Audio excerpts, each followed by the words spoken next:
Good morning, everyone. Welcome to week 3 of the Friday Football Frenzy on a Saturday morning.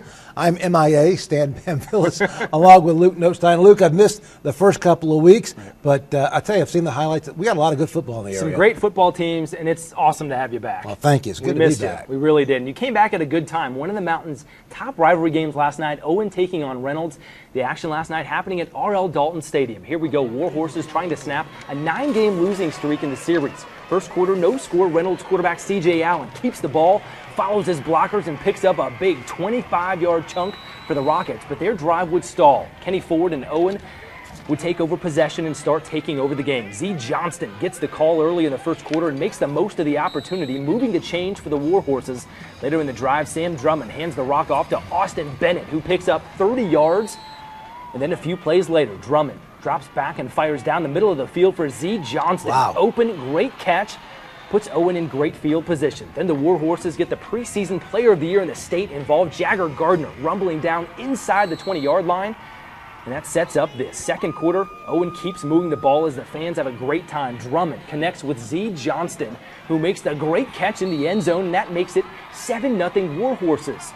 A few minutes later, Reynolds trying to come back on their home turf. They answer in the form of C.J. Allen. Good run, big hit, but he crosses the goal line. But this would be Owen's night last night. Jagger Gardner goes up the middle for some more big yardage, and Owen gets a huge victory, beating Reynolds 30-21. It's the first time that Owen has beaten Reynolds in the past 10 seasons. Battle of neighbors, Erwin. Pisgah. Memorial Stadium, always a tough place to play. Pisgah shows why early. First drive of the game, Lucas Hall high into the end zone. Trey Morgan with some ups. Great catch. 6-0 Pisgah, and it's nothing but love on the sidelines. The love would continue in the second. Trevor Johnson dishes out some tough love. Takes a hit from just about everybody, it seems, on his way to a 7-yard TD run. 12-zip Pisgah. It'd be 18-0 before Erwin showed a little pulse. Still in the second quarter, Erwin QB Damian Ferguson gives it off to Keal Talbert, who follows the Warrior convoy into the end zone. That was a spark Erwin apparently needed. They'd score 21 straight. In the second half, they come from behind to win it 28-18.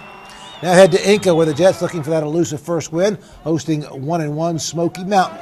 Third quarter, Enka driving. Quarterback Hunter Graham, Jake Payne. Great grab. Nice First catch. down. Later on that drive, Luke Rutherford now behind center, hands off to Michael Cantrell. He just barely sneaks in, but it counts. 21-14 Jets. Smoky trying to battle back in the fourth. Zeb Spear looking for Chase Fisher, but watch Nathan Saunders, linebacker. What a pick. Great interception. Enka able to ride out the clock. They win it 21-14. Right now, let's head to a place that's been unwelcome to visiting teams, the Pit at Franklin High. Lots of crowd noise. The Panthers, a very physical football team. First series of the game for Franklin. Dalton Cochran hands off to Jeremiah Young. 11-yard scamper, and that makes it 7-0 Franklin. Next series, Cochran finds Trey Maslin. What a throw and great catch. 44-yard pickup. 2 plays later, Dalton Cochran runs towards the outside, and he's going to pick up a 7-yard touchdown. That makes it 14-0 Panthers. Still in the first quarter, more from Franklin as Cochran hands off to Jeremiah Young. 9-yard touchdown scamper, and that makes it 21-0. Robertson trying to come back in this one. Chris Barnwell back to pass, looking way downfield, but it's intercepted by Jackson Perrone. Franklin goes on to beat Robertson last night. Your final score, 42-14. Now let's go to Brevard, where the Blue Devils played host to the Mountaineers of Mitchell. Pick it up in the third quarter. Mitchell quarterback Ben Young drops back, rolls left, and looks deep downfield, but it's picked off by Brevard's Lane Presley. Big turnover for the home team. A little bit later in the quarter, as the fans look on, having a great time last night. How about a trick play? Mitchell's Oscar Cruz gets the ball on the reverse, makes a couple of nice cuts, follows his blockers, and advances the ball inside the 20-yard line. Nice play. Later in the drive, Mitchell's Cy Thomas tries to score, but Nick Siniard, vicious hit. That's going to give you a headache to stop the play. The fans loving that. That one gave me a headache. But on the very next play, the Mountaineers punch it into the end zone. Mitchell improves to 3-0 with a 14-0 win over Brevard. Madison, really just a couple of plays away from being at 2-0 instead of 0-2, taking on Rosman. Tigers 1-1, but with high hopes this year, trying to defend their home turf against the Patriots. But on this play, as the Patriots, Mason Edwards finds some space, shakes a tackle right there into the end zone, but they call it back because of holding.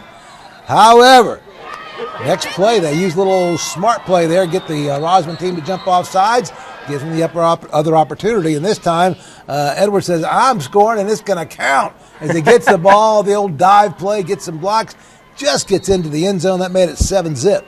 Tigers trying to bounce back with Gage Orr, picks up a nice first down here, very good run, but it would not be enough last night as Madison wins a squeaker 14-7.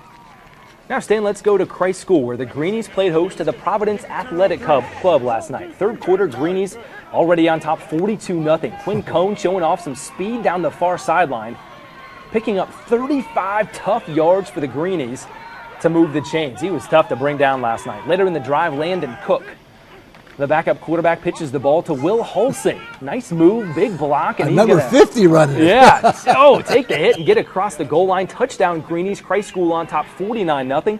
Later in the third quarter, more offense from the Greenies. Henry de St. Aubin picks up 25 yards to move the chains again as Christ School shuts out Providence last night. Your final score, 49-0.